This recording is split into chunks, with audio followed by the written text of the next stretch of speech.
eu me tenho 10 quartos lá, tem 10 quartos lá, olha, não, eu vou aqui. Que é isso?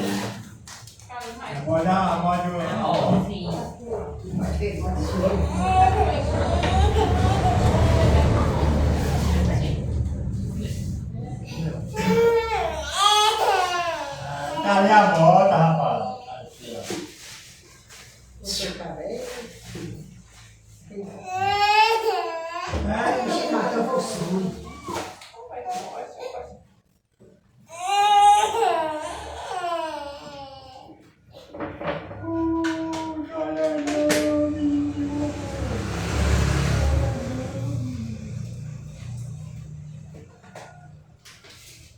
Aí a gente acha que nem vem que tem contando de barriga e tá se lascando todo mundo até de mim. Mas quer ter?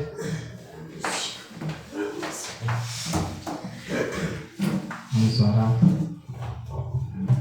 Quero cumprimentar a todos com a paz do Senhor Jesus. Amém. Senhor nosso Deus e Pai, em nome do Senhor Jesus Cristo, graças te damos mais um dia que nos reunimos aqui neste lugar. Agradeço ao Senhor, meu Deus, pela oportunidade que temos, pelo ar que respiramos, pelo pão de cada dia, pela força que o Senhor tem nos dado. Meu Pai, olha para nós com misericórdia, perdoa todos os nossos pecados, erros, falhas e faltas. Olha, meu Deus, para a nossa família, nossa parentela. Protege, livre de todos os males, dá livramento, escape e refrigério. Em nome do Senhor Jesus, abre o nosso entendimento de todos aqueles que nos acompanham, para que possamos, meu Deus querido e amado, compreender a Tua palavra, nos mantermos firmes e colocarmos em prática a palavra do Senhor. Porque bem-aventurado não é somente aquele que lê e ouve, mas é aquele que também guarda. Ajuda-nos, meu Senhor, nessa caminhada do nosso dia a dia. Liberta-nos de tudo que precisamos ser libertos. Nos fortalece, meu Senhor, nesta terra, porque força, nós precisamos, a força que vem do Senhor, porque o Senhor é nosso refúgio e fortaleza. Socorre-nos, meu Deus, no tempo de angústia, e livra o teu povo de todo mal, em nome do Senhor Jesus. Amém. Pode se sentar.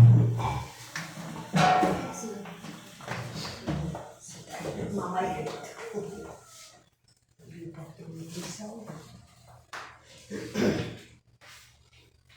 Vamos cantar o hino da cristã. Número 48. 48? Acho que é 48. Deixa eu ver.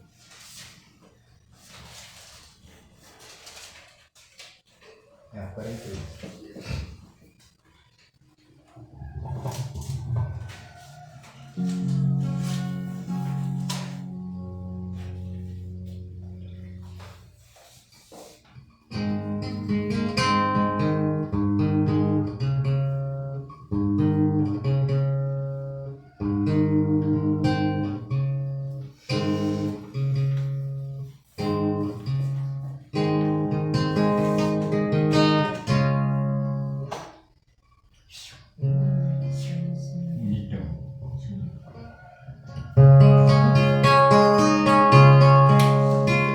Quando lá do céu descendo para o seu Jesus voltar, o clarim de Deus a todos proclamar, e chegou o grande dia do triunfado meu rei, eu por sua imensa graça mais tarde.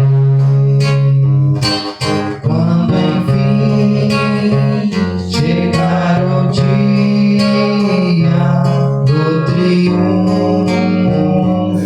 do meu rei, quando enfim chegar o dia, pela graça de Jesus eu não estarei. Esse dia que os mortos onde a voz de Cristo ouvir, e dos seus sepulcros hão de ressurgir, os remidos reunidos logo aclamarão seu rei, e por sua imensa graça lá estarei. Quando enfim chegar o dia do triunfo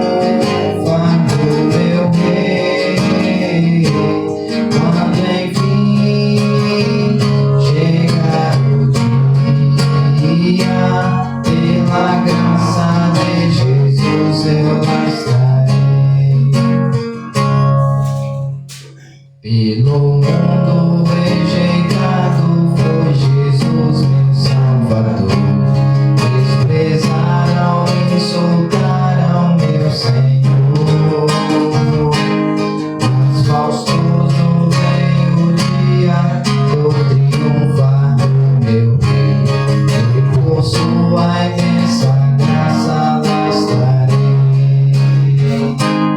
Quando enfim chegar o dia do triunfa do meu rei, quando enfim chegar o dia, pela graça de Jesus eu lá estarei.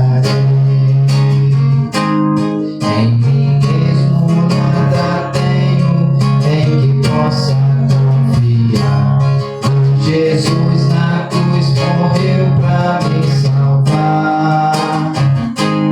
Tão somente nele espero, sempre esperarei, pois por sua imensa graça lá estarei. Quando enfim chegar o dia do triunfa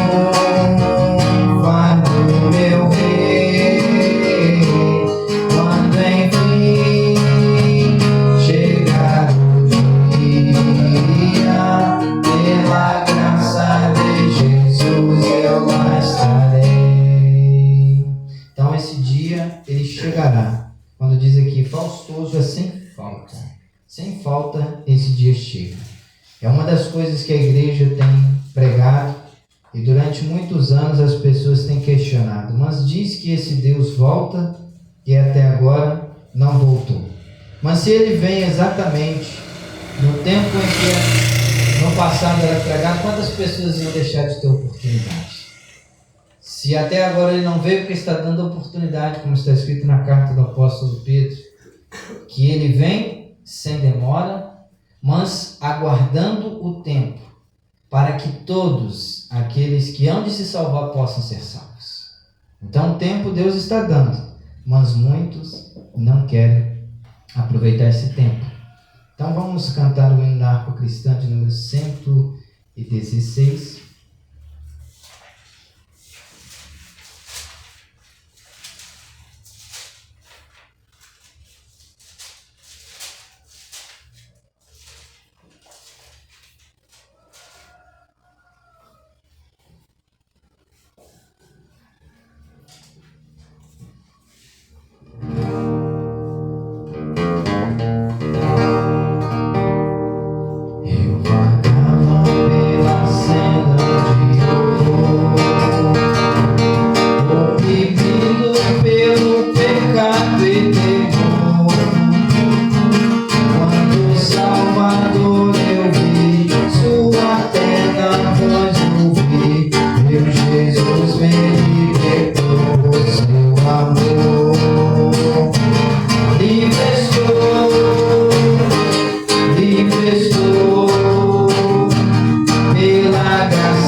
Glória seja dada ao nosso bom pastor.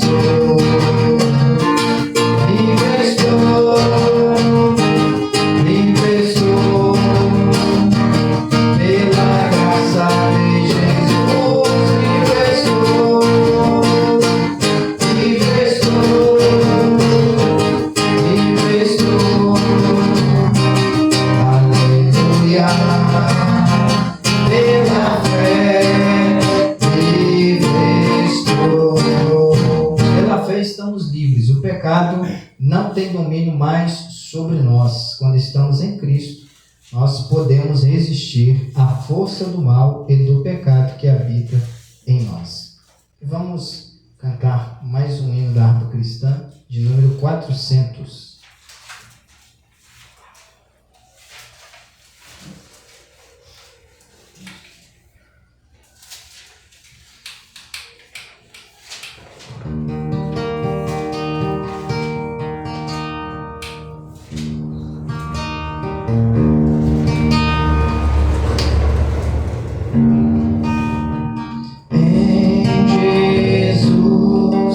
Vivendo cada dia em Jesus, eu tenho alegria em Jesus, ó doce harmonia em Jesus, desculpa a paz de Deus. Em Jesus, na rocha inabalável. Em Jesus, no homem comparável. Em Jesus, no Deus tão adorável. Em Jesus, o mal não temerei. Em Jesus, a graça é infinita. Em Jesus, ó bênção inaudita. Em Jesus, minha alma é bendita. Em Jesus, eu tenho salvação. Em Jesus, não temo mal e a morte. Em Jesus, estou firmado e forte. Em Jesus, meu marco rumo ao norte. Em Jesus, eu sempre hei de vencer. Em Jesus vencemos, em Jesus não temeremos, em Jesus temos salvação sempre no Senhor Jesus Cristo, ou seja, através dele. Fiquemos de pé, vamos fazer a leitura do texto do qual estaremos estudando hoje, que é Apocalipse, capítulo de número 14. Estamos dando prosseguimento ao estudo do livro de Apocalipse, versículo por versículo, e hoje estaremos estudando o capítulo 14. O capítulo 13, nós estudamos ele em duas partes, a besta que subiu do mar e a besta que subiu da terra, e hoje vamos estudar Apocalipse capítulo 14, que também será dividido em duas partes. A primeira parte, que será até o versículo 13, e a segunda parte, que será do 14 até o 20. Mas hoje é só a primeira parte, até o versículo 13. Façamos a leitura do texto. E eu olhei, e eis que estava o Cordeiro sobre o monte Sião, e com ele 144.000, que em suas testas tinham escrito o nome dele e de seu Pai, do Senhor Jesus Cristo e de Deus o Pai. E ouvi uma voz do céu, como a voz de muitas águas, e como a voz de um grande trovão. E ouvi uma voz de arpistas, que tocavam com as suas harpas, e cantavam como cântico novo, diante do trono e diante dos 4 animais e dos anciãos.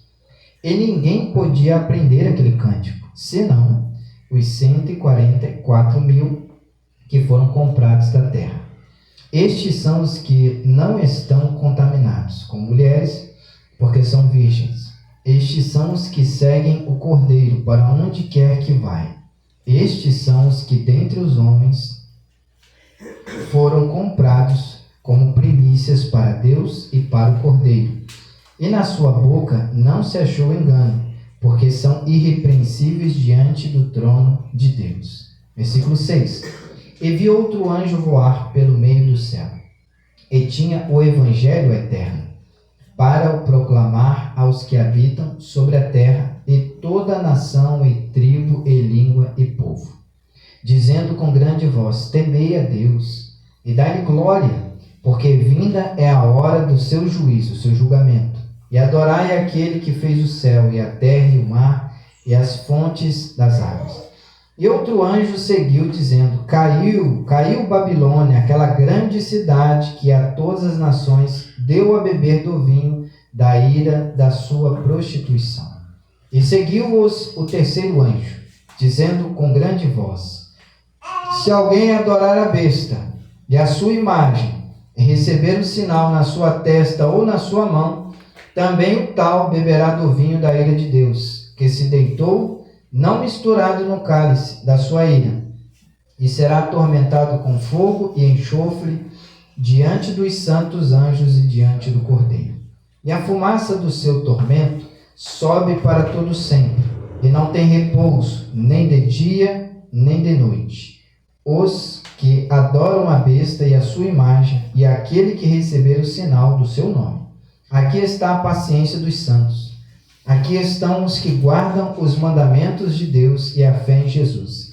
E ouvi uma voz do céu que dizia: escreve, bem-aventurados os mortos, que desde agora morrem no Senhor. Sim, diz o Espírito, para que descansem dos seus trabalhos e as suas obras os sigam. Pai, em nome do Senhor Jesus, lhe agradecemos pela leitura do texto qual fizemos e pedimos a compreensão, Senhor Espírito Santo, para que seja proveitoso o nosso tempo aqui reunido, para podermos aprender mais da Tua Palavra. Ensina-nos cada dia e ajuda-nos. Tira tudo aquilo que vem para tirar a nossa atenção e ajuda-nos nessa tarde, a nós que aqui estamos e aqueles que nos acompanham pela internet. Alcança-os e abençoa-os em nome do Senhor Jesus. Amém. Pode se sentar. Na aula passada, que foi a lição de número 13, parte 2, nós vimos algo muito importante, não sei se vocês estão lembrados, a respeito daqueles que assinalarem ou deixarem, marcarem, né? Que é a chamada marca da besta, não sei se vocês lembram. Deixa ter a marca da besta. No capítulo 14, o anjo do Senhor disse o que vai acontecer com essas pessoas, não é isso? Aquele que recebe a marca da besta, esse receberá a ira de Deus sobre a sua vida, não é isso? Está escrito ali? Então, nós precisamos... Quer a folha, não? Essa aqui é da outra aula, né? É. Então pode segurar aí.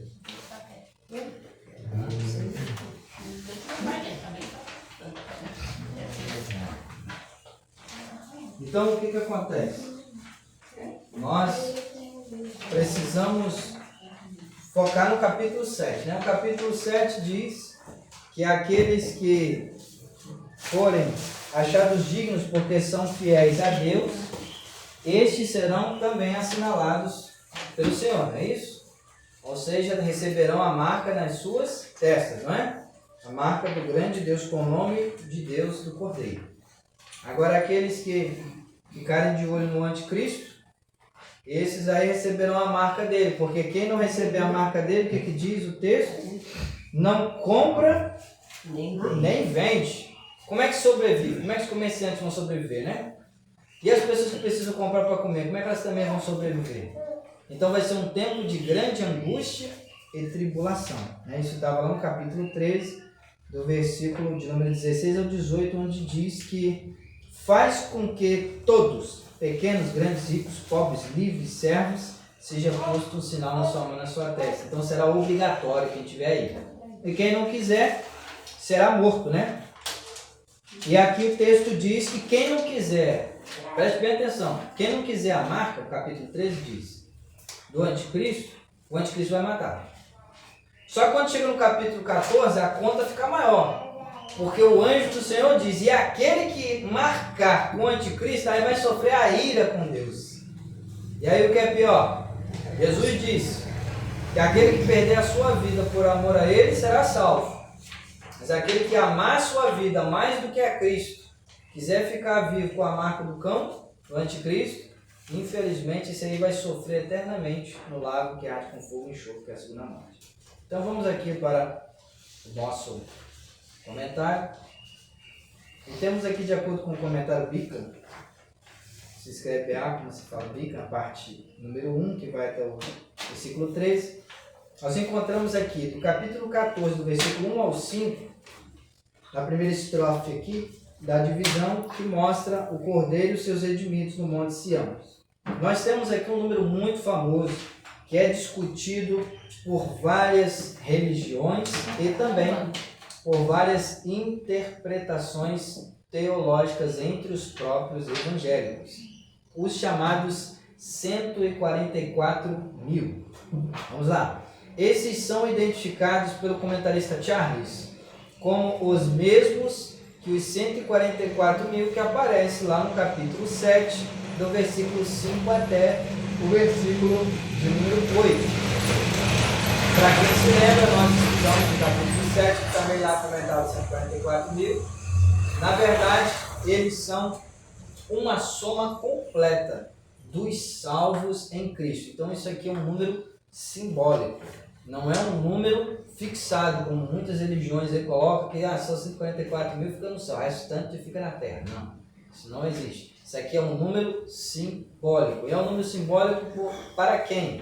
Para aqueles que forem salvos em Cristo, ou seja, através do Senhor Jesus Cristo. Porque o Senhor Jesus Cristo salva as pessoas para apresentá-las ao Pai. Então, por isso o Senhor Jesus foi enviado por Deus o Pai, para que Ele viesse, salvasse, preparasse o povo para depois apresentar para Ele. O Pai tem seu representante que é Cristo, a própria divindade. Porque o Pai não iria pedir para um anjo fazer isso, mas pediu ao próprio Filho, que é Deus como Ele, para fazer isso. E Cristo rogou ao Pai para que enviasse o próprio Deus Espírito Santo para também estar aqui conosco, nos instruindo. Para quê? Para sermos apresentados como santos, ou seja, separados, sem mancha, sem mácula, sem pecado. Isso é o processo da purificação através do sangue de Cristo, que é o perdão que Ele declara para nós. Ele pagou a dívida, declarou perdão para nós. E isso é o que tira a nossa mancha. Espiritualmente, a nossa alma, ela perde a mancha por causa do sacrifício do Senhor Jesus em derramar sangue para perdão dos nossos pecados. Então vejamos aqui. O Israel espiritual, toda a comunidade cristã, os judeus e gentios que foram selados para protegê-los das aflições demoníacas que devem vir em seguida e rapidamente. Para quem se lembra também, nós vimos nos capítulos anteriores falando a respeito do anjo que recebe a chave, não é isso? Para abrir o poço do abismo, de lá vêm os demônios, não é isso? Como gafanhotos, os quais nunca subiram sobre a terra, mas subirão para fazer horrores, desastres aqui entre os seres humanos. São espíritos que estão presos em correntes e subirão à terra para poder fazer grandes ruínas contra as pessoas. Veja também nos comentários, conforme já vimos, capítulo 7, versículo 4, esse de 144 mil. Porque eles são novamente mencionados. A comentarista Switch diz assim: a visão das duas bestas, que é a do mar e a da terra, que um anticristo do falso profeta, e seus seguidores é adequadamente seguida por uma figura tranquilizadora do Cordeiro no meio da sua igreja. Antes que as 7 últimas pragas sejam derramadas na terra, lemos mais uma vez que os que pertencem a Cristo serão seguramente selados. Os anjos irão selá-los, colocando selo, a marca nos servos de Deus. Em contraste com aqueles que tinham recebido a marca da besta em suas testas. Esses têm escrito o nome de seu Pai em sua testa. O que está escrito no versículo 1, capítulo 14. O anjo também marca. E olhei, eis que estava o Cordeiro sobre o monte Sião, e com ele 144 mil, que em suas testas tinham escrito o nome dele e o de seu Pai. Então, como o anticristo tem a sua marca para os seus seguidores, também o nosso Deus marca os seus seguidores, seus discípulos. Vamos ver aqui. Muitos comentaristas entendem que sobre o monte Sião, né, que está escrito aqui no versículo 1, estava o Cordeiro sobre o monte Sião, significa que Cristo voltou para a terra e estava parado em Jerusalém. Né? A maior parte dos comentaristas entendem isso aqui como a volta de Cristo, que é a segunda vinda, onde ele vem com os seus santos. Mas o significado aqui é provavelmente mais bem expresso pela referência que está em Hebreus capítulo 12, versículo 22. Mas chegastes ao monte Sião e à cidade do Deus vivo, Sião e Jerusalém é a mesma cidade, a Jerusalém celestial. Os seguidores do Cordeiro estão seguros com ele no reino eterno. Novamente veio uma voz do céu, versículo 2, como a voz de um grande trovão, está lá na Bíblia. Ela era como a voz de muitas águas, ressaltando o volume do som, como a voz de um grande trovão sugerindo seu ruído, a altura da voz que vinha e João escutava. E uma voz de arpistas que tocavam com a sua harpa, indicando que era articulada e doce, e cantavam, do grego cantam, como um cântico novo diante do trono e diante dos 4 animais, criaturas viventes. Você pode ver esse comentário no capítulo 4, versículo 6. Lembra que vimos 4 animais lá? Não é? Um tinha a face de águia, outro de ser humano, não é isso? Não é? Outro de leão e o outro de um bezerro. E ali cada um tem a sua representação da criação de Deus. Cada um simboliza uma parte da criação e da soberania do poder de Deus. Nós também vimos nos próximos capítulos os 24 anciãos, lembra? Os anciãos estão no capítulo 4, versículo 4, né? Que eram 24, representando as 12 tribos de Israel e os 12 apóstolos do Senhor Jesus Cristo. Ninguém podia aprender aquele cântico senão os 144 mil que foram comprados da terra. Está no versículo de número 3.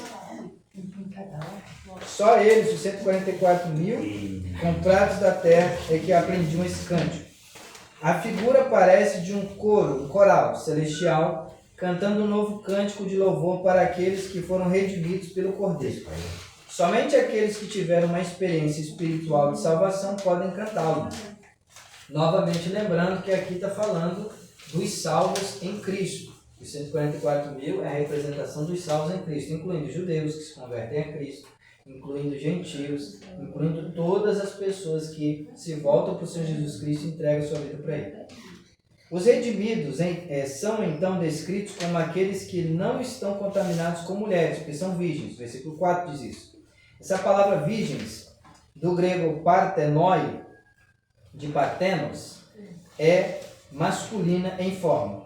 Alguns entendem isso de forma literal, ou seja, realmente, alguns comentaristas entendem que aqui realmente são homens, não são pessoas, incluindo homens e mulheres, não somente homens. Alguns comentaristas entendem isso, que são apenas a classe masculina, que não se tocaram em mulheres, não tiveram atividade sexual com mulheres, favorecendo um clero celibatário. Mas, de acordo com a linguagem simbólica de Apocalipse, parece mais sensato entender virgens como descrevendo a pureza espiritual, o estado de ser imaculados, sem a mancha do pecado, porque perdoados pelo Senhor Jesus e lavados pelo sangue derramado na cruz.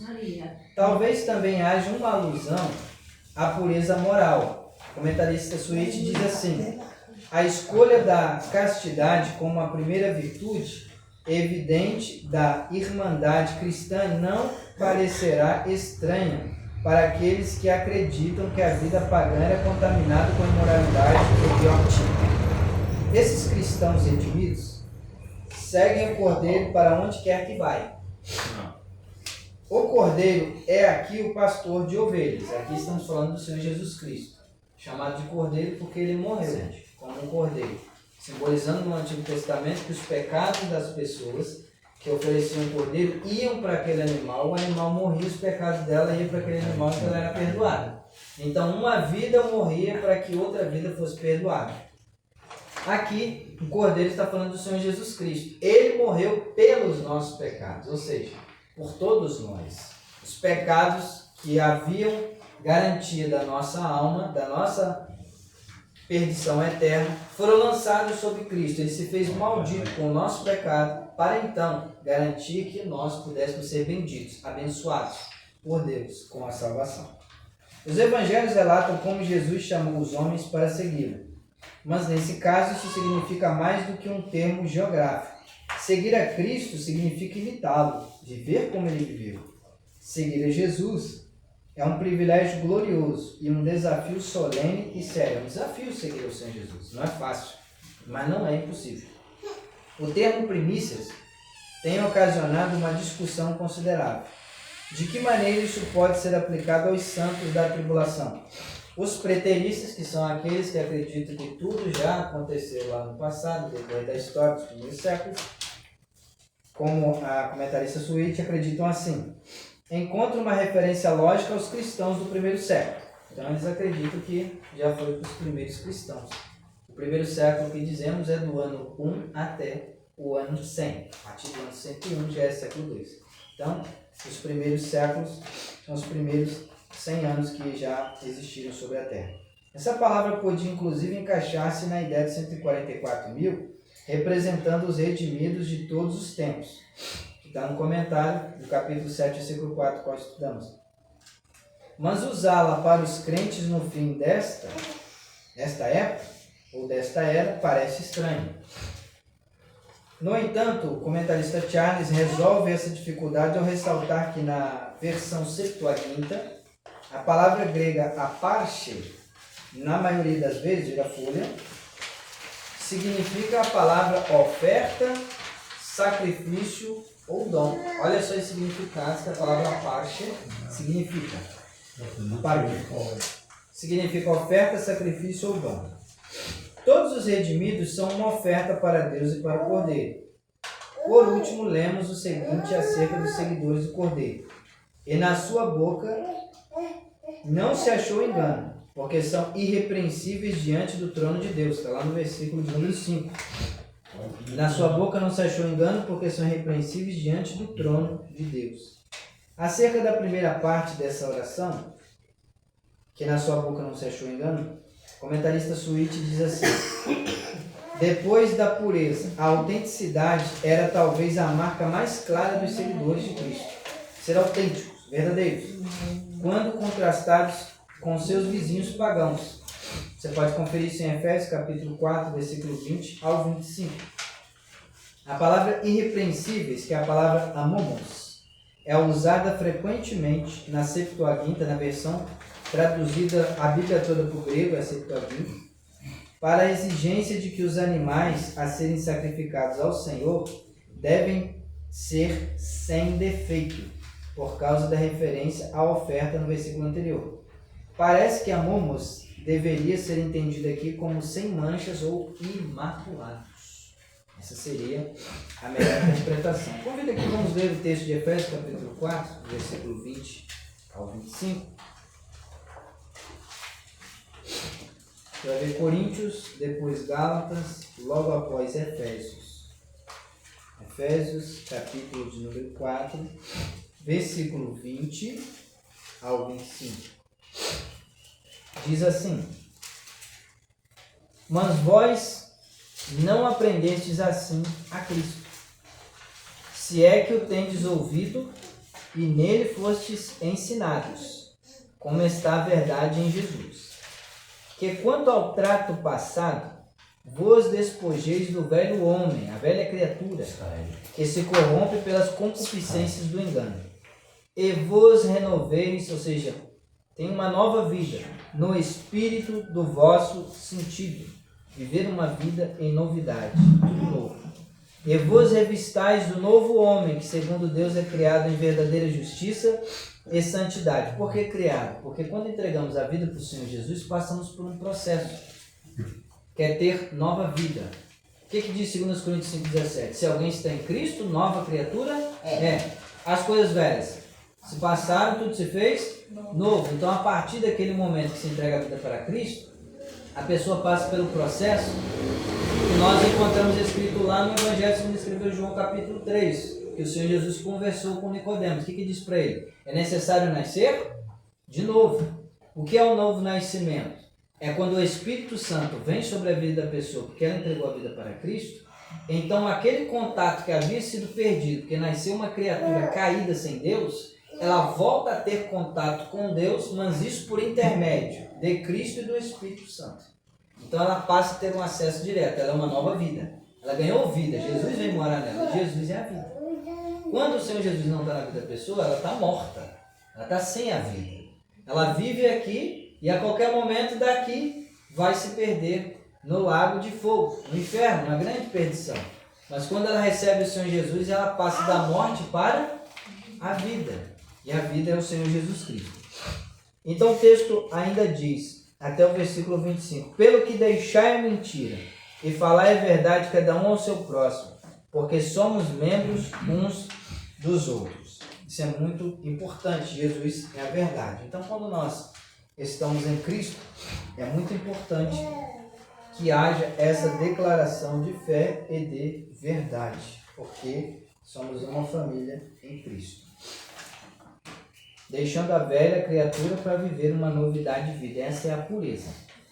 No tópico de número 6, que começa no versículo 6 até o 13, nós iremos ver a respeito dos 3 anjos. Esses 3 anjos, eles proclamarão, ou seja, anunciarão o Evangelho eterno, juízo de Deus, as consequências que virão sobre a terra. O que nós veremos aqui? Vamos começar aqui. 3 anjos apareceram sucessivamente, um após o outro, cada um fazendo uma proclamação importante. O cenário está sendo montado para as 7 últimas pragas que estão para vir. Letra A. O anjo com o Evangelho se encontra no capítulo 14, versículo 6. Diz assim: E vi outro anjo voar pelo meio do céu, e tinha o Evangelho eterno, para o proclamar aos que habitam sobre a terra, e a toda nação, e tribo, e língua, e povo. Esse aqui vai ser o momento em que não a igreja estará pregando, mas o anjo do Senhor estará com a palavra eterna. O Evangelho eterno é a palavra eterna, da qual estão escritas as pragas que estão para vir sobre os seres humanos e sobre a terra, porque decidiram seguir o anticristo e não seguir o Senhor Jesus Cristo. Então a ira de Deus, que é a grande tribulação, o momento da ira divina, sobre os habitantes da terra, do mar, sobre os habitantes que estiverem nessa época, porque rejeitaram a salvação que está no Senhor Jesus Cristo. O primeiro anjo, volta para a folhinha, estava voando pelo meio do céu, literalmente no meridiano, ou seja, entre a terra e o céu, no meio do céu. Nós vemos isso no comentário do capítulo 8, versículo 13, do qual já estudamos. Dessa maneira, ele podia ser visto e ouvido. Ele tinha o Evangelho eterno para o proclamar aos que habitam sobre a terra. Alguns têm buscado distinguir, ou seja, fazer diferença entre esses 3 evangelhos diferentes no Novo Testamento. Quais são? O Evangelho do Reino, Mateus capítulo 4, versículo 23, que era para os judeus. O Evangelho de Jesus Cristo, conforme apresenta o evangelista Marcos, Marcos capítulo 1, versículo 1, que era para todos, e ele foi destinado para os romanos, os quais se converteram ouvindo falar sobre Cristo. E o Evangelho duradouro a ser proclamado no fim dos tempos. Mas essa é uma tricotomia falsa. Tá? Isso aqui é uma ideia que o povo tem, mas é falso. Há somente um Evangelho, as boas novas de salvação por meio do Senhor Jesus Cristo. A mensagem do primeiro anjo era: temei a Deus e dai-lhe glória, porque vinda é a hora do seu juízo, e adorai aquele que fez o céu e a terra e o mar e as fontes das águas. Versículo de número 7. Está aqui na Bíblia Sagrada, no versículo 7. Essa é a mensagem de alerta do anjo, ao anunciar o Evangelho eterno. A última frase é encontrada no Antigo Testamento. Qual é a última frase no versículo 7? Adorai aquele que fez o céu, a terra, o mar e as fontes das águas.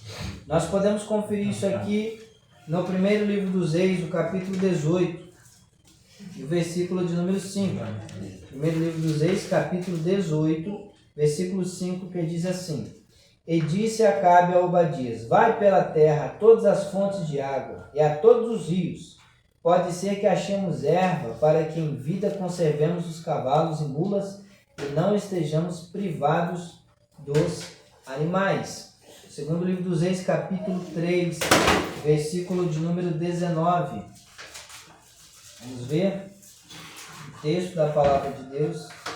Nos diz assim, capítulo 3, versículo 19. E ferireis todas as cidades fortes, todas as cidades escolhidas, e todas as boas árvores cortareis, tapareis todas as fontes da água, e danificareis com pedra todos os bons campos. O que nós observamos aqui? Que é dado glória a Deus, fez o céu, a terra, o mar, as fontes das águas. E nós devemos glorificar a Deus, porque Ele criou todas essas coisas. As pessoas dizem assim, eu não vou glorificar a Deus não, porque eu não acho que Ele seja digno. Mas se nós estamos sobre a terra, vivos, com oportunidade de nos voltarmos para Ele, para sermos salvos, é porque Ele tem nos dado essa oportunidade. Isso se chama graça, favor. É um favor que ninguém merece. Então, se nós não merecemos, vamos aproveitar que é de graça. Não tem que pagar nada. Nós só temos que manter uma vida debaixo das regras de Deus, para que então vivamos uma vida quieta e sossegada. Então, saindo aí dentro de parênteses de 1 dos Reis 18:5, segundo livro dos Reis, capítulo 3, versículo 19, ela se refere às fontes de água em nascentes ou poços. O dia do julgamento de Deus, seu ajuste de contas com o homem chegou, quando isso aqui se cumprir. Portanto, as pessoas devem se arrepender e adorá-lo. Letra B.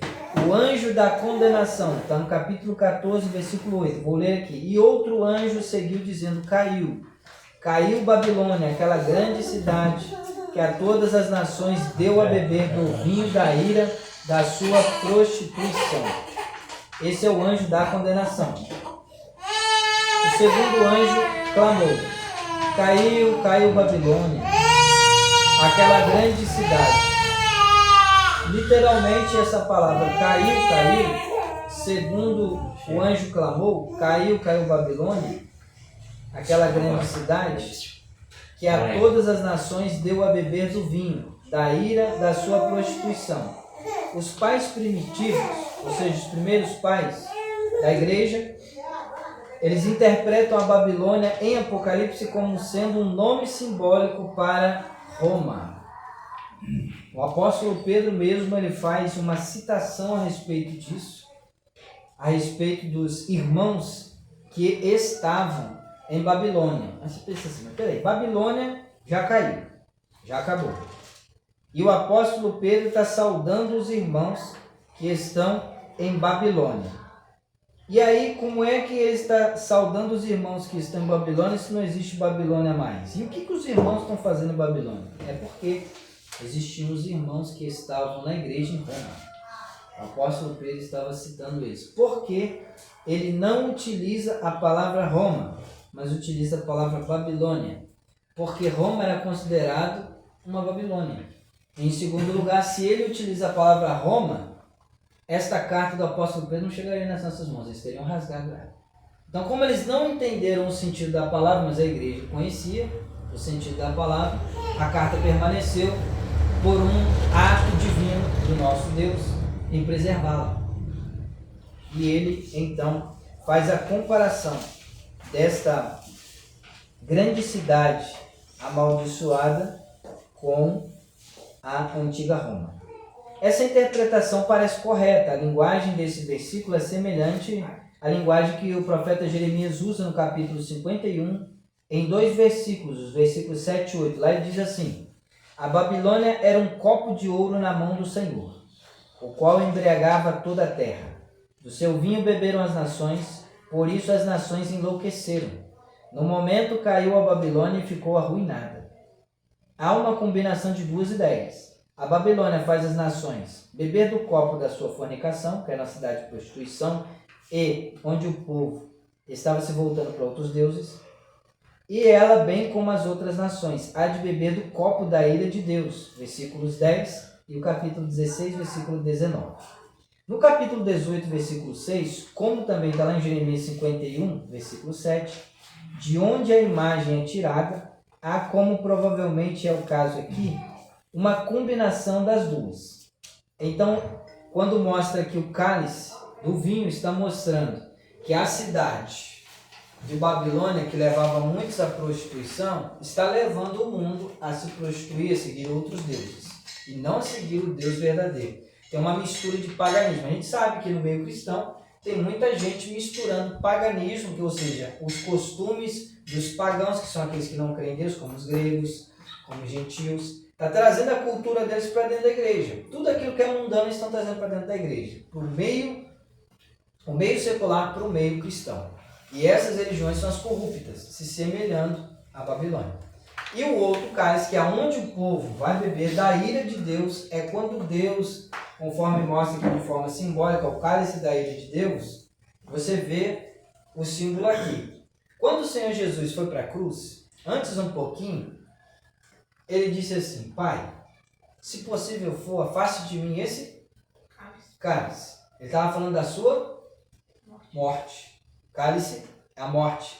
Por que, pastor, cálice é a morte? Porque quando ele instituiu a primeira ceia, ele disse assim: esse cálice que vocês estão bebendo, ele vai representar o meu sangue.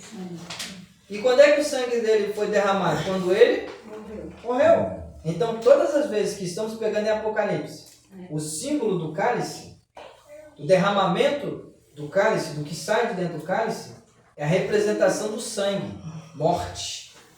Então, o que vai acontecer? Deus vai derramar morte sobre os habitantes da terra que não reconheceram a morte do seu Filho, o Senhor Jesus Cristo. Então, vida paga por vida. O que diz a antiga lei? Mão por mão, pé por pé, não é isso? E aquele que mata a espada morre, não é assim? E olho por olho, dente por dente. Então, aquele que não quer a vida, ele vai ficar com a morte. Não reconheceu quem morreu de graça, então vai pagar com a própria vida, morrendo eternamente. O que é a morte eterna? É ficar longe eternamente, para sempre, ficar longe de Deus, que é a vida. Isso é a morte eterna. Não é que fica morrendo, não. É porque fica longe da vida eterna. A vida eterna é Jesus, aquele que veio trazer a vida. E se ficarmos longe para sempre dele, sofreremos a morte eterna. Ou seja, vamos viver para longe da vida, eternamente. Então, por isso diz morte eterna. Voltando aqui para a folhinha. Eu falei capítulo 18, versículo 6, como em Jeremias 51, 7, onde a imagem é tirada. Aqui nós temos, provavelmente, uma combinação destas duas ideias, de capítulo 16, versículo 19 de Apocalipse e Jeremias 51, versículo 7. O anjo do julgamento, que está no capítulo 14 de Apocalipse, a partir do versículo de número 9, o anúncio do terceiro anjo foi o seguinte: se alguém adorar a besta e a sua imagem e receber o sinal na testa ou na mão, também o tal que recebeu essa marca beberá do vinho da ira de Deus, que se deitou não misturado no cálice da sua ira. Versículos 9 e 10. Já tinha sido mencionado que se alguém não adorasse a imagem da besta, seria morto. Não é isso? No capítulo 13, o anticristo faz uma ameaça: quem não se curva à imagem morre. Aí Deus também diz: e quem se curva morre também. A questão é, na mão de quem que quer morrer? Na mão do anticristo ou na mão de Deus? Se morrer na mão do anticristo, Deus ressuscita. Mas se morrer na mão de Deus, quem vai ressuscitar? A Bíblia chega a dizer em Hebreus o seguinte: horrenda coisa é cair nas mãos do Deus vivo. Porque da mão dele ninguém tira, não. Se você cair na mão do diabo, Deus ainda tira. Mas se cair na mão de Deus, quem é que vai tirar? Ninguém. Porque ele tem a mão poderosa. Ele é o todo-poderoso. Então, dos dois lados a pessoa tem que morrer aqui, se ela estiver nessa época. Ou ela morre, porque o anticristo quer matá-lo, mas ganha o seu lugar no céu, ou ela se vende para o anticristo e vai morrer pelas mãos de Deus. Aí não sai do inferno, do lago de fogo, nunca mais. Agora vem a advertência do céu, de que se alguém adorar a imagem, sofrerá um destino pior do que a morte, porque o anticristo só mata o corpo, mas Deus ainda lança a alma no inferno. Ele beberá do vinho da ira. A palavra que aparece aqui é a palavra timos, em grego, que significa uma raiva ardente, uma ira incandescente.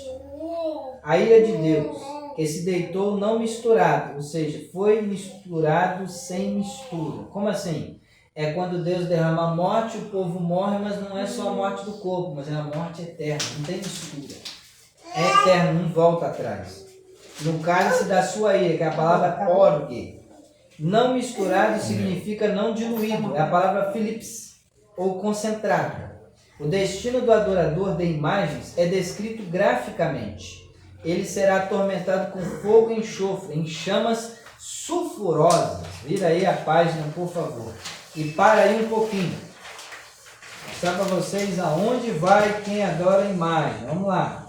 Vou correr rapidinho Apocalipse aí. Capítulo de número 21, versículo 8. Já viram aqui mostrando que quem adora a imagem da besta é prova do cálice de Deus. Vai morrer eternamente. Ele vai ficar para sempre lá no lago de fogo, longe de Deus, que é a vida. Agora capítulo 21, versículo de número 28 aí de Apocalipse. Capítulo 21, versículo 8.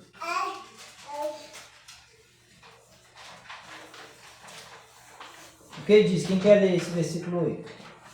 Mas quanto aos tímidos, aos incrédulos, aos abomináveis, aos homicidas, aos fornicadores, aos feiticeiros, aos idólatras e a todos os mentirosos, a sua parte será no lago que arde com fogo e enxofre, o que é a segunda morte. Então você preste bem atenção. Se uma pessoa é arrebatada, no lugar que ela vai para ter visões de Deus, lá ela vê fogo e vê enxofre, ela está indo exatamente no submundo chamado inferno.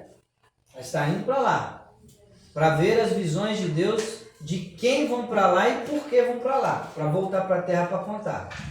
O interessante é que quando Deus mostra essas coisas, Deus mostra com o intuito de quem voltou para o corpo para contar, possa divulgar e quem escuta possa se converter de seus maus caminhos e abandonar o que leva elas para lá.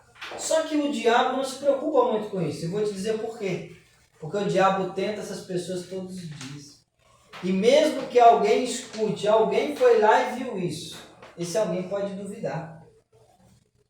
Esse alguém pode falar assim, foi ela que viu, mas sabe, sei lá, se o que ela viu é verdade? Né? Começam as dúvidas.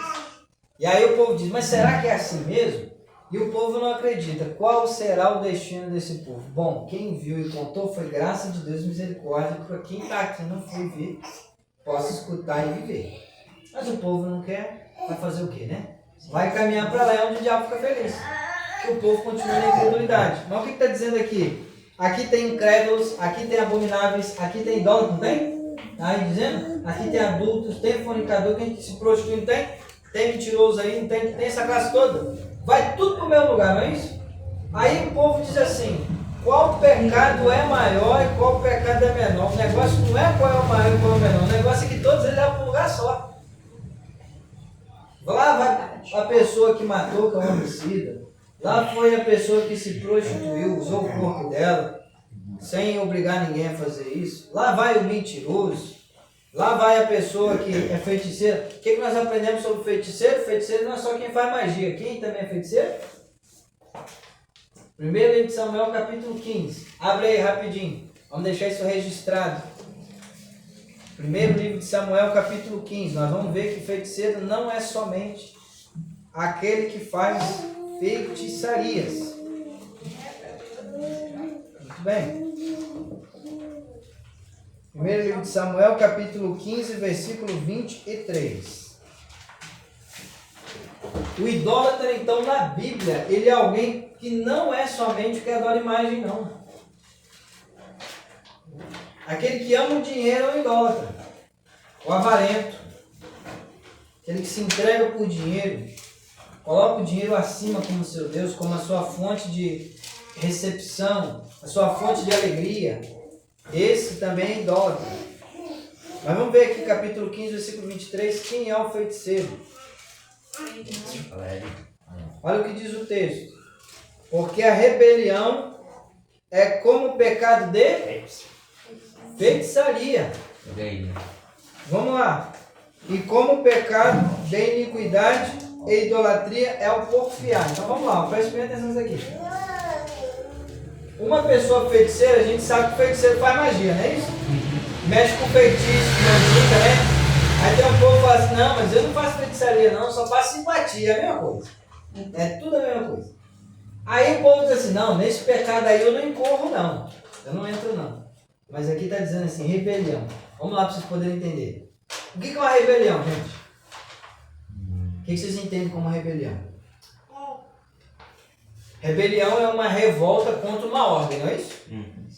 Então vamos lá. Isso aqui eu estou resumindo para vocês, para não falar muito tecnicamente.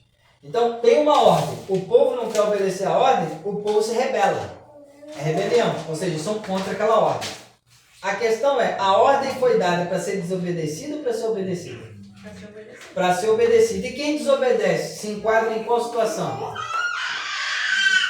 Como uma pessoa que se rebela, que se torna um feiticeiro. Então, aquele que conhece a ordem de Deus, ó, os mandamentos, tá aqui a palavra. Ele é rebelde, ele não obedece, Deus considera ele um feiticeiro. Aí a pergunta é, o feiticeiro entra no céu? Não. Ele vai para onde? Para o inferno. Então a pessoa diz assim, eu não mato, eu não roubo, eu não me prostituo, eu não fumo, eu não bebo, mas não obedece a palavra. É um feiticeiro diante de Deus. Vai para o inferno do mesmo jeito. Não, pastor falou aquele negócio lá, mas aquilo lá eu não vou fazer não. Como se o pastor é que manda alguma coisa, gente. Pastor que é pastor, ele só ensina aquilo que Deus deixou para ensinar. Pastor não pode ensinar nada que seja contra a palavra de Deus. Nada. Se o que o pastor ensina está de acordo com a palavra e a pessoa não quer obedecer, essa pessoa não está desobedecendo o pastor. Essa pessoa está desobedecendo ao próprio Deus. E é aí que Jesus diz, ei, temam não é aquele que mata o corpo, que é o ser humano, não. Temam aquele que além de matar o corpo, ainda lança corpo, alma e espírito, lança tudo no inferno.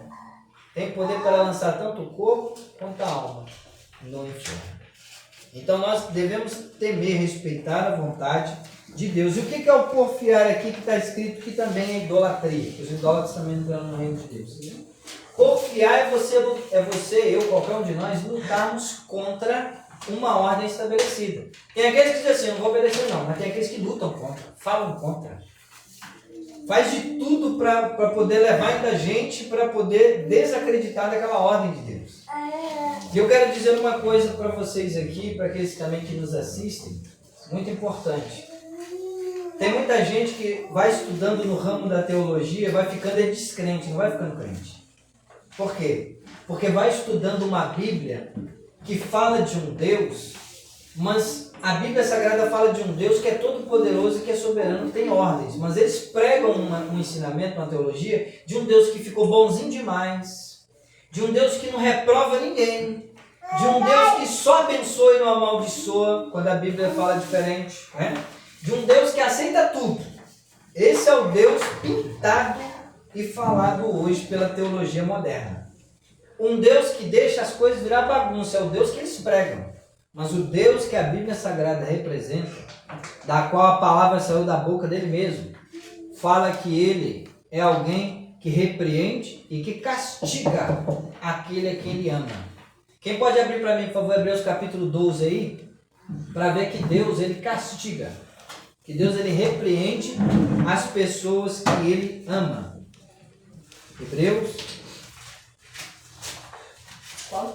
Hebreus capítulo 12. E o versículo? Versículo 6. Começa do 5, vai.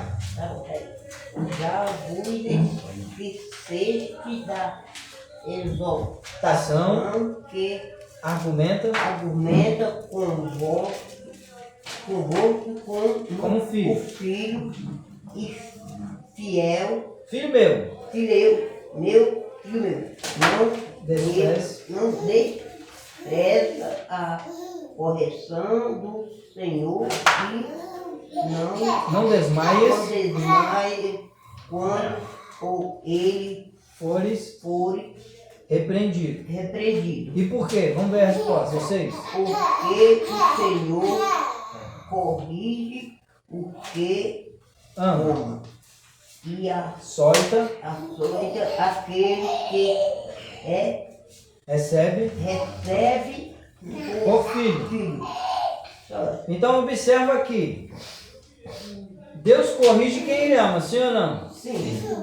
Se alguém está sem correção, É que ele ama. não está sendo amado pelo Pai mais. Não é isso? Porque se é amado, ele é corrigido. Mas só é corrigir quem está errado, tá, gente? Deus não corrige quem está certo. Deus corrige quem está errado. Segundo, ele açoita com açoites. Quem sabe o que é açoites? O que vocês acham que é açoite? Aquele chicote que você dá no cavalo para ele correr. Não açoite. É um chicote para açoitar, para bater. E ele açoita quem ele recebe por filho. Aí ó, ei, chega a frase. Por que quando eu estava no mundo estava bom? Cheguei para a presença de Deus, agora parece que estou sendo chicoteado. Está tudo difícil. É assim, que filho é desse jeito.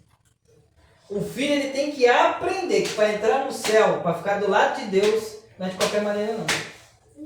Porque se for para virar bagunça, igual foi lá no Jardim do Éden, Deus não quer lá em cima no céu não, porque na terra dá uma fez bagunça, mas no céu não pode, porque Deus mora lá. Aí tem um povo que diz assim, não, eu não acredito nesse Deus não, que Deus é esse amoroso, que João disse lá na primeira carta, que Deus é amor, que faz um negócio desse, mas está escrito aqui que ele ama, ele corrige, não é isso?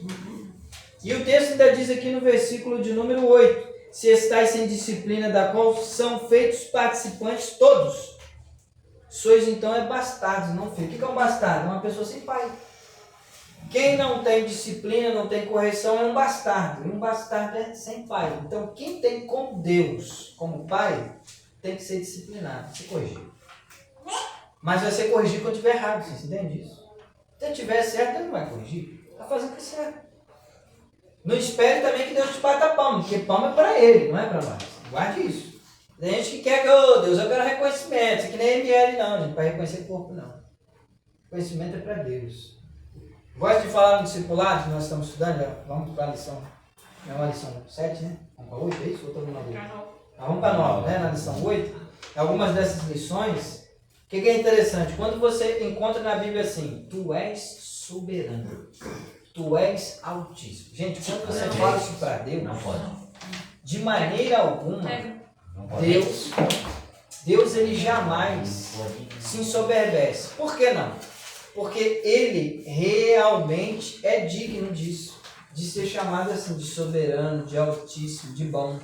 Ele é digno disso. Ele é merecedor. Ele fez, foi para isso mesmo, para ser chamado de bom. O que a Bíblia diz? Louvai ao Senhor porque ele é bom. Ele é bom. Ele você pode chamar de bom porque ele é bom mesmo.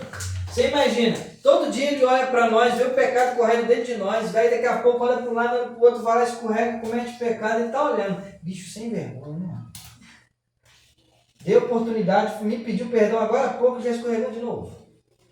Olha o que Deus faz? Olha a misericórdia, ó.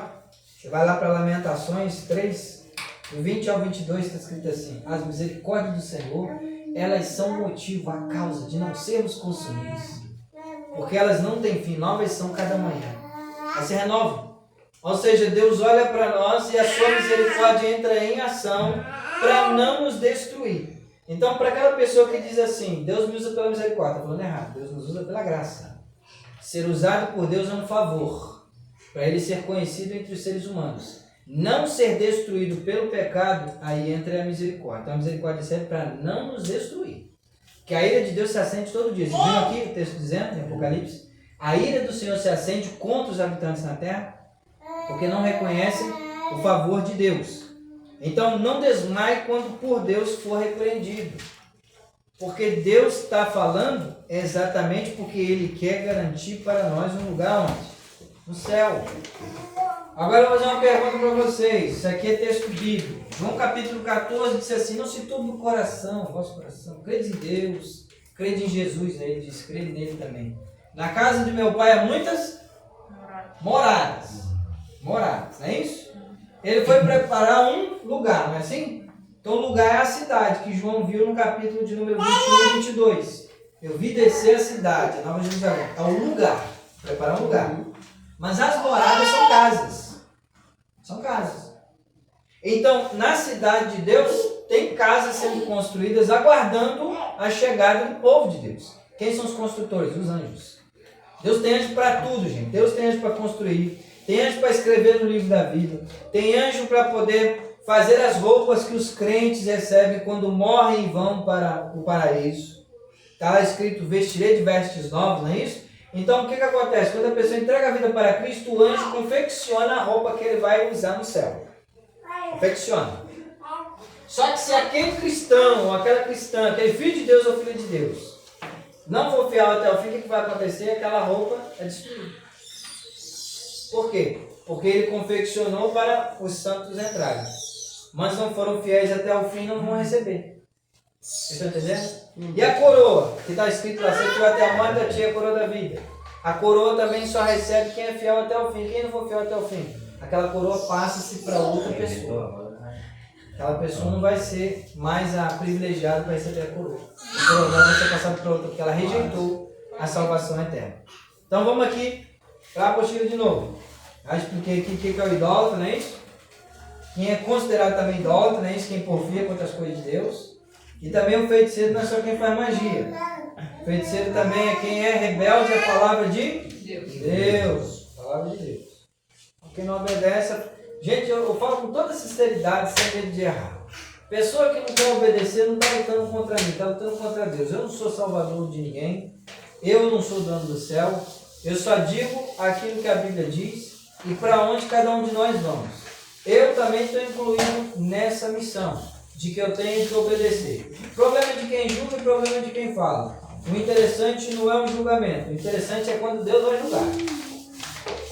Aí o povo não acredita na palavra e quando morre não volta para contar para onde foi. E aí o povo que está vivo fica pensando que foi para o céu. Isso aí que é o problema.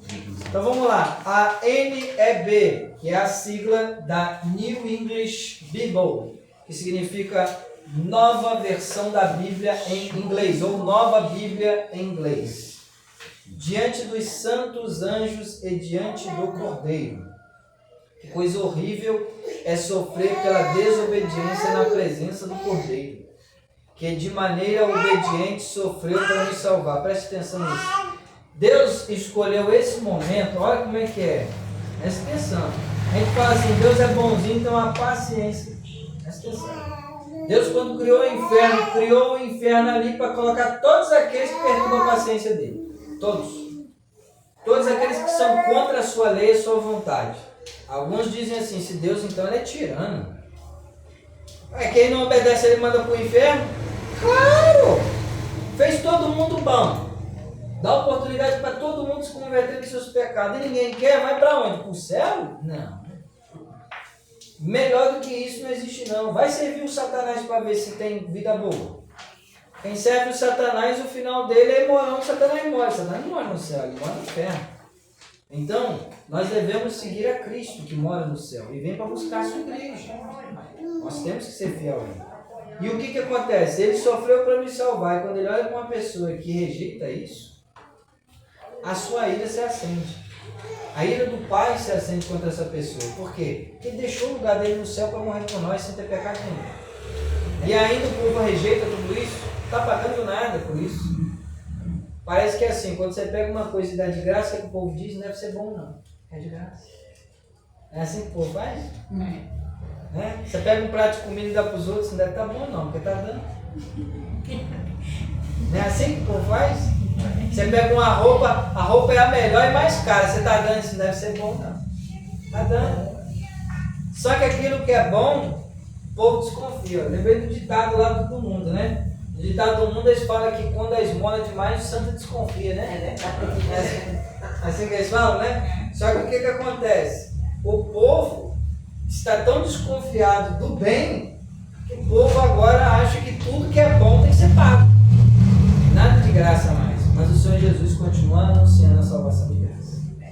Nós continuamos anunciando a pregação do Evangelho de graça. De graça recebemos, de graça nós temos. Foi essa a ordem do Senhor Jesus em Mateus capítulo 10.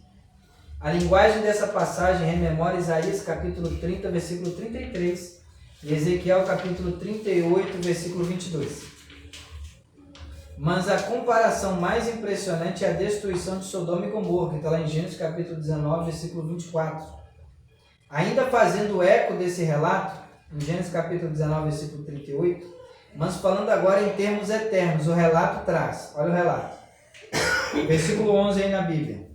E a fumaça do seu tormento sobe para todo sempre. Versículo 11. Adorar César ou o anticristo significa anunciar a Cristo, renunciar a Cristo, dizer não para Cristo. E dessa forma ser culpado de apostasia. A segunda carta de Paulo aos Tessalonicenses diz que a vinda do anticristo, ela tem o seu início quando a igreja, ela entra em apostasia. Os que habitam na terra entram em apostasia. Como assim? São pessoas vivendo um falso evangelho, vivendo uma falsa vida cristã, numa falsa igreja, achando que são de Deus. Isso é apostasia. Por quê? O povo está na igreja, como disse o Senhor Jesus para a igreja de Laodiceia: tem nome de que vives, mas estás morto. Está na igreja, tem nome de igreja, mas não é igreja. Nem o Espírito Santo habita mais ali. Mas tem nome de igreja. E hoje tem muitas comercializando a fé. Então elas entram em apostasia, que é abandonar deliberadamente, conscientemente, a fé em Jesus. O castigo para isso é o tormento eterno. Não há repouso, cessação, para aqueles que rejeitam o chamado daquele que disse: vinde a mim, todos os que estáis cansados e oprimidos, e eu vos aliviarei.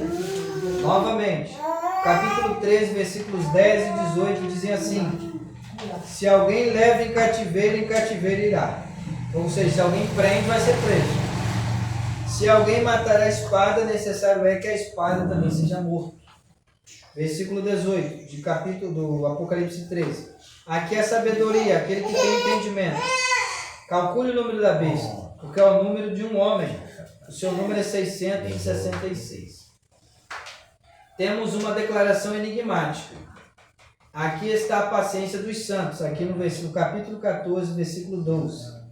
Aqui está a paciência dos santos, aqui estão os que guardam os mandamentos de Deus e a fé em Jesus. Esses aqui que guardam são aqueles que, mesmo diante do anticristo, não se curvam diante dele, nem da sua imagem. Essa é a paciência, porque a pessoa precisa perseverar com paciência, aguardando sua salvação. Perde a própria vida por crer na salvação, então recebe a salvação. Essa é a paciência dos santos. O fim da nossa fé é a salvação. Mas o problema é que haverão muitos que vão trocar a salvação por poder manter o comércio aberto, por poder continuar vendendo com suas lojas, seus tipos de ganhos, para poder comprar um alimento. Ainda vai dizer assim: não, para comprar um alimento para o meu filho, que é pequeno. O marido vai dizer: para comprar para a minha família, eu vou me vender para poder levar o alimento para casa. Mas não tem desculpa, porque para entrar no reino de Deus, tem que morrer. Eu te pergunto, você consegue subir vivo para o céu? Não. Nesse corpo aí dá para subir? Não. Não dá. Tem que morrer um dia. Então essa história de ter medo da morte, só tem medo da morte quem não está seguindo a vida que é Cristo. O que nós devemos fazer é abandonar tudo que tem nesse mundo que nos prende. Tudo. Se tiver um cheiro de pecado, some de perto. Porque aquilo dali é motivo de acusação. E o diabo é o acusador. O diabo gosta de acusar. E ele tem motivos, porque ele tem um livro dele também para nos acusar dos nossos pecados. Então, o que nós precisamos fazer? Guarda sempre isso na sua mente. Primeiro, para ir para o céu, tem que ter o Senhor Jesus como Senhor e Salvador. Segundo, tem tempo, passe pelo batismo nas águas. Primeiro, seja ensinado. Aprenda, depois seja batizado nas águas. Depois passe a tomar ceia. Tem tanta gente tomando ceia aí, sem ser batizado, vivendo uma vida de pecado. Não tem como ser salvo. Mas para nós sermos salvos, nós precisamos de nosso Senhor e Salvador Jesus Cristo. Como assim, pastor? Por mais bem que façamos nessa terra, nenhum bem, nenhuma obra boa vai nos levar para o céu. Só tem um que pode nos levar, é Jesus. Como assim? Ele olha para um cidadão que matou tanta gente na terra, foi usado pelo Satanás, incorporou, amaldiçoou, desfez, matou, botou agulhada, fez tudo. Mas ele diz assim: eu quero Jesus, me arrependo de tudo. Jesus salva ele. Aí a pessoa que está ali diz assim: mas eu não fiz nada disso. Entrega a vida para Cristo também, que Jesus também salva. Para entrar no céu não tem ninguém bonzinho. Não é o bom que será salvo. Quem é que vai ser salvo? O pecador que se arrepende. Qual é a mensagem de Jesus nos evangelhos e em Apocalipse? É só uma: arrepender. Essa é a mensagem. O que o povo precisa hoje é de arrependimento. Estive aí nos evangelismos aqui fora dessa cidade, aí, junto com outras pessoas, e a mensagem é de frente mesmo para bar, que vende bebida, cachaça. E a mensagem é: se arrependa, para de beber, que isso daí não é de Deus. Deus não aceita esse negócio não. O que Deus quer é que nós vivamos uma vida de santidade. Aí a pessoa fala assim: mas pastor, eu investi 100 mil nesse depósito de bebidas. O que eu vou fazer da minha vida? Meu filho, está cheio de gente no mundo e nem todo mundo vende bebida e não está vivendo. Por que se você abandonar isso daqui, você vai deixar de viver? Isso é a história que o Satanás colocou na mente. Para quê? Para você perder a salvação. Abandone tudo aquilo, desfaça de tudo aquilo. Peça ajuda a Deus e agora Deus vai te encaminhar para o que você tem que fazer na vida. Agora, a felicidade do cidadão é encher o bolso com a desgraça dos outros, é isso? Gente ali bebendo até cair, chega em casa, briga com mulher, pede casamento, bate no filho, bate na mulher, né? Vai com a Lei Maria da Penha. Se isso não arrumar uma briga por aí, quebra uma garrafa, mata um, não é isso? E ele está feliz com o bolso cheio com a desgraça dos outros. Deus não está feliz com isso. Então Deus manda abandonar mesmo, é para acabar com tudo. Essa história de vai para o céu, bebendo, fumando, se prostituindo é mentira. Não vai não. Tem muito crente que ele acaba vivendo essa vida e ele fala: eu não bebo, mas vende, fabrica, comercializa. Como é que ele vai dizer para o outro: pare de beber, se ele está vendendo? É verdade. Hã? Como é? Pare de fumar, se ele é um vendedor, um fabricante. Como? O evangelho ele não pode ter a sua boca tapada. O evangelho é livre, ele tem que ser disseminado, espalhado pelo mundo. Nós precisamos do Senhor Jesus Cristo. E o Senhor Jesus Cristo, ele é a verdade que liberta do pecado e nos traz a consciência que virá a justiça e o juízo, que é o julgamento final. Continuamos aqui, versículo 12 que eu parei. A palavra grega para paciência significa persistência ou constância, permanecer na fé em Cristo, obediência à palavra. A comentarista Suíte comenta: o culto a César ofereceu aos santos um teste de lealdade que fortalecia e amadurecia aqueles que eram dignos do nome. Esses são aqueles que guardam os mandamentos de Deus e a fé em Jesus, isto é, sua fé em Jesus. Então João ouviu uma voz do céu, está lá no versículo 13 de Apocalipse 14. Ouviu uma voz do céu que me dizia: escreve, bem-aventurados os mortos que desde agora morrem no Senhor. Morrem, mas é no Senhor, crendo em Cristo. Sim, diz o Espírito, para que descansem dos seus trabalhos e as suas obras os sigam, que vão receber o galardão pelo que fizeram para Deus aqui. Expressando palavras que geralmente são citadas em cultos fúnebres, não é isso? O que é um culto fúnebre? É quando uma pessoa está ali fazendo o momento do cortejo e falando palavras para os vivos, é claro, né? Perante aquela pessoa que faleceu. Fúnebre é o morto. Então a gente acaba chamando isso de culto fúnebre. Esse momento é um momento de reflexão não para o morto, mas para os vivos. O que Salomão disse lá em Eclesiastes, dentre o capítulo 7, 8 e 9? Para aqui todos vão à morte, o sepulcro. E é para aqui, para este lugar, que todos precisam se conscientizar. Por quê? Eu nasci num dia, eu já tenho morte definida, dia certo para morrer. O que eu tenho que fazer entre o momento do meu nascimento e o momento da minha morte? Entregar minha vida para Cristo. Porque a pessoa viver 70 anos na terra e dizer que não teve tempo para conhecer Jesus, quer mais quantos anos para conhecer? Quer ver igual Matusalém? Né? Matusalém viveu tanto, ele viveu mais do que Adão. Adão viveu só 930, Matusalém viveu 969. E muita gente viveu e não seguiu a Deus. O pouco de tempo que nós temos, o que a Bíblia diz? Buscar o Senhor enquanto se pode achar. Enquanto temos tempo de achá-lo. Como assim? Enquanto eu estou vivo, a decisão é agora, não é depois que morre. Depois que morre, segue o juízo, julgamento. Pastor, quando é que vai ser feito o julgamento da minha alma? Assim que nós morremos, Deus já decide para onde vai. Mas é aquele julgamento que está em Apocalipse capítulo 20, que todos estarão reunidos diante dele no grande trono branco. Aquele povo vai sair do inferno. Primeiro tem que ir para o inferno, mas depois sai. Você pode ler Apocalipse 20, está escrito: o inferno dará seus mortos. Então, se ninguém for para o inferno, como é que vai sair dele? Então, quem morre hoje sem Cristo, sem obediência a Cristo, vai para o inferno. No dia do juízo final, sairão do inferno. Para quê? Para saber, tintim por tintim, por que foi parar no inferno. E receber o galardão da condenação. E os santos? Os santos vão ficar naquele julgamento, aquele juízo final do trono branco de Apocalipse 20? Não. Os santos passarão pelo tribunal de Cristo. Está em 2 Coríntios capítulo 5, versículo 10. Esse tribunal de Cristo é o tribunal chamado em grego aqui no texto de Bema, que é um tribunal de recompensas, não de julgamento para condenação.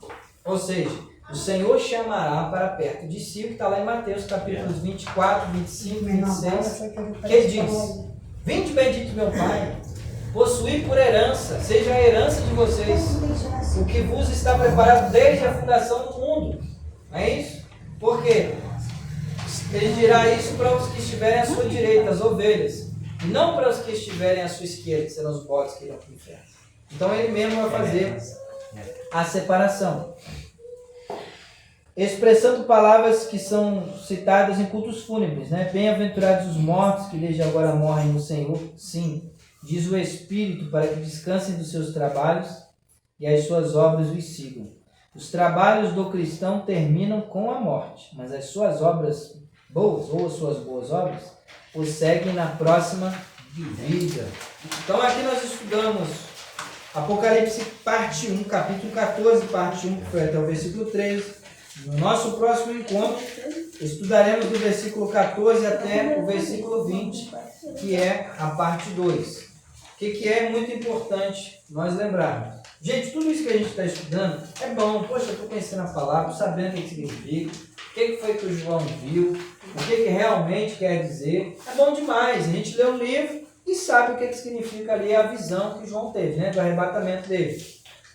Porém, o problema começa quando toda essa palavra ela faz sentido.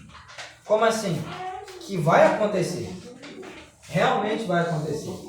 Porque quando a palavra realmente ela vem para se cumprir, porque ela está se cumprindo, né? Muitas coisas ainda tem para se cumprir. Mas ela está se cumprindo. Quem lembra que eu falei, acho que foi no culto passado, né? Que eu disse assim, essa terra, quem acredita que ela ainda vai chegar até o ano 2100? Não é isso? Não perguntei? Quem acredita que vai chegar até o ano 2100? Eu falei, não, vai chegar não, porque Jesus volta antes. Não, mas é a terra que vai continuar. Porque tem um milênio ainda. O milênio é 1000 anos, então vai chegar sim. A terra vai. É a igreja que não vai ficar aqui esse tempo todo.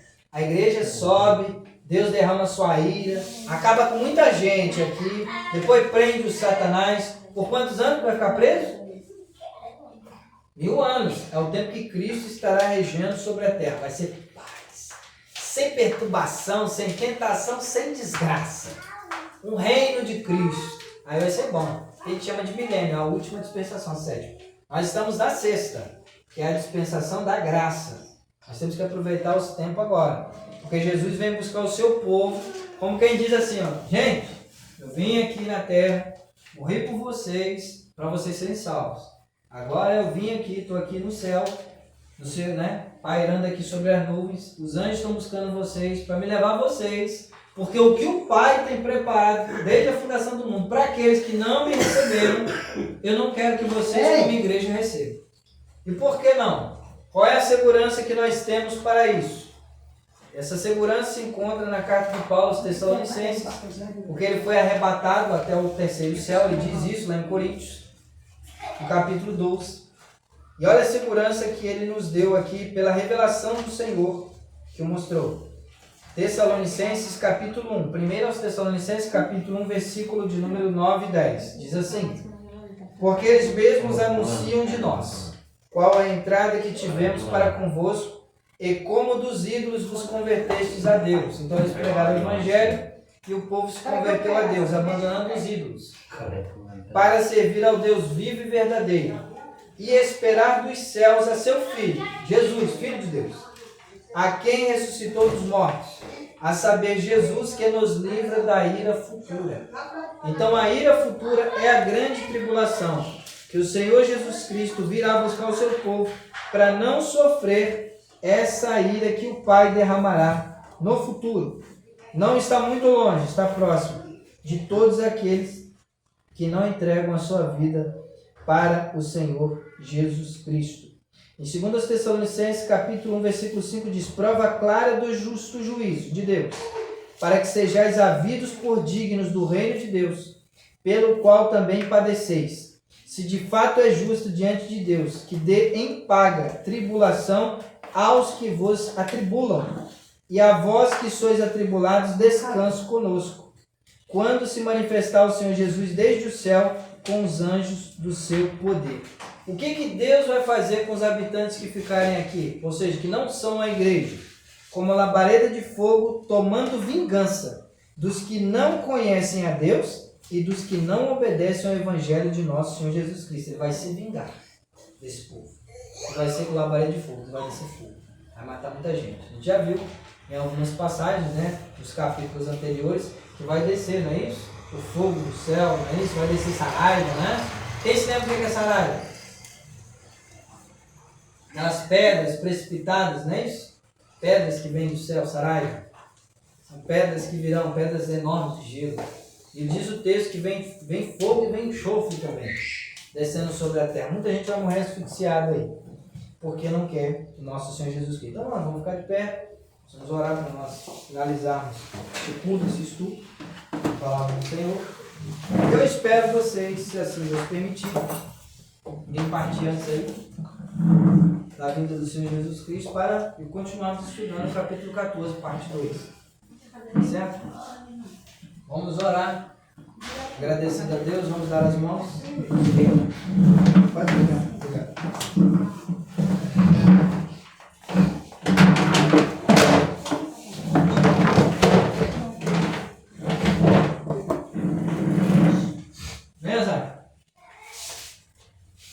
Vamos orar, agradecendo a Deus por mais esse momento. Você subir? Porque Deus é bom e Ele sabe o que faz. Só encosta um pouco a porta aí para não sair. Não pode passar dentro, deixa não. Fica aí, pega o nome do tapete. Deixa ele aí na roda. Fica no meio, né, meu filho? Tem pro meio, né? Então vamos orar. Pai querido, em nome do Senhor Jesus Cristo, te agradecemos por mais este momento que tivemos, reunidos aqui neste lugar para podermos dar prosseguimento ao aprendizado da Tua Palavra, neste estudo a respeito do livro chamado Revelação, o Apocalipse. Existem muitas coisas que com o passar do tempo temos tido clareza e entendimento a respeito do que está para vir sobre a igreja e sobre os habitantes na terra. Mas, meu Pai, muitas pessoas têm feito aquilo que é conhecido entre nós seres humanos como ouvidos de mercador, que são pessoas que não dão ouvidos ao choro, ao lamento, àquilo que está sendo aclamado e gritado aos ouvidos. Não estão dando atenção. Mas eu peço, Senhor, que o Senhor venha quebrar estes corações endurecidos de pedra, dar um novo coração de carne, ajudar essas pessoas a chegar ao conhecimento pleno e total, ao conhecimento verdadeiro e esclarecido da palavra do Senhor, do verdadeiro evangelho eterno, para essas pessoas que não conhecem ou não querem conhecer, estão ignorando. Quantos, meu Deus, têm crescido por uma corrente teológica falsa, por ensinamentos infundados, por questões teológicas que não têm fundamento, como diz a palavra do Senhor, questões que não trazem benefícios, senão apenas males. Ajuda este povo a se voltar para Ti, a se converter dos seus maus caminhos, a se arrepender de seus pecados, que essa é a mensagem do verdadeiro Evangelho, um arrependimento, porque aquele que se arrepende recebe perdão. Aquele que confessa os seus pecados é perdoado pelo Senhor. E Satanás colocou aos ouvidos, à mente e o coração de muitos, que eles não têm mais perdão, que eles não têm mais solução, mas ainda há solução, ainda há esperança. E eu peço ao Senhor que o Senhor peleje por essas vidas. Peleje por aqueles que nos acompanham na internet E também por aqueles que ainda hão de ouvir a palavra do Senhor. Peleja por essas pessoas. Quantos no Brasil e no mundo, sem conhecer a tua palavra, estão passando por momentos tão difíceis que estão se matando, dando cabo à própria vida. Satanás tem levado a muitos a esconderijos para se matarem, se enforcarem, tomarem remédios que na verdade não são remédios, mas são drogas para se matarem. E eu peço, meu Deus, liberta essas pessoas, dá livramento desses venenos, destes males, destas grandes armadilhas que o adversário tem colocado contra elas. Proclama, meu Pai, o ano da libertação em 2026 para estas vidas, aqui da cidade de Carnaubal e das demais cidades de todo o país chamado Brasil. Olha, meu Deus, quantas têm sido as lamúrias que as pessoas têm falado. Quantos têm sido os choros, quantas lágrimas derramadas de pessoas buscando e pedindo solução, misericórdia, justiça da tua parte. E eu sei que o Senhor é um Deus verdadeiro, um Deus justo e misericordioso que se compadece daqueles que clamam e se arrependem de seus pecados. Compadece-te da nação brasileira e alcança-nos trazendo uma novidade para nós em 2026. Libertando as almas, curando, transformando, tirando tudo aquilo que não provém de ti, fazendo, meu Deus, com que a nova vida esteja na vida daqueles que vivem uma vida antiga. Aqueles que vivem um falso evangelho, que se convertam dos seus maus caminhos para viver o verdadeiro evangelho, puro e sem mistura. Em nome do Senhor Jesus, coloca em nós a tua palavra e ajuda-nos a proclamá-la e a vivê-la. Precisamos de ti, porque sem o Senhor nada podemos fazer. Nos abençoa nesta semana que se inicia neste dia chamado domingo. Nos abençoa nesta semana, dando força, saúde, paz, prosperidade, libertação. Ajuda-nos neste caminho da salvação para que não vivamos um evangelho confuso e nem vivamos um falso evangelho, mas uma verdade que liberta, uma verdade que nos conduz para próximo e para mais perto de ti, para que então sejamos salvos. Segura em nossas mãos e não nos deixe, Senhor, que venhamos nos perder neste mundo, mas ajuda-nos a nos libertarmos de tudo aquilo que é mundano, de tudo aquilo que nos afasta de ti. Trabalha em nós, Senhor Espírito Santo, para nos libertarmos de todo o mal desta terra e que nenhum mal possa nos atingir ou nos afligir. Assim nós te pedimos, em nome do Senhor Jesus Cristo, e finalizamos com a oração que o Senhor Jesus Cristo nos ensinou. Pai nosso que estais nos céus, santificado seja o teu nome. Venha o teu reino, seja feita a tua vontade, assim na terra como no céu. O pão nosso de cada dia nos dá hoje, e perdoa-nos as nossas dívidas, assim como nós perdoamos aos nossos devedores. E não nos induzas à tentação, mas livra-nos do mal, porque teu é o reino e o poder, e a glória para sempre. Amém. Estende as mãos, vamos receber a bênção apostólica. A graça do Senhor Jesus Cristo e o amor de Deus e a comunhão do Espírito Santo seja convosco todos. Digamos todos juntos. Amém. Está finalizado em nome do Senhor Jesus.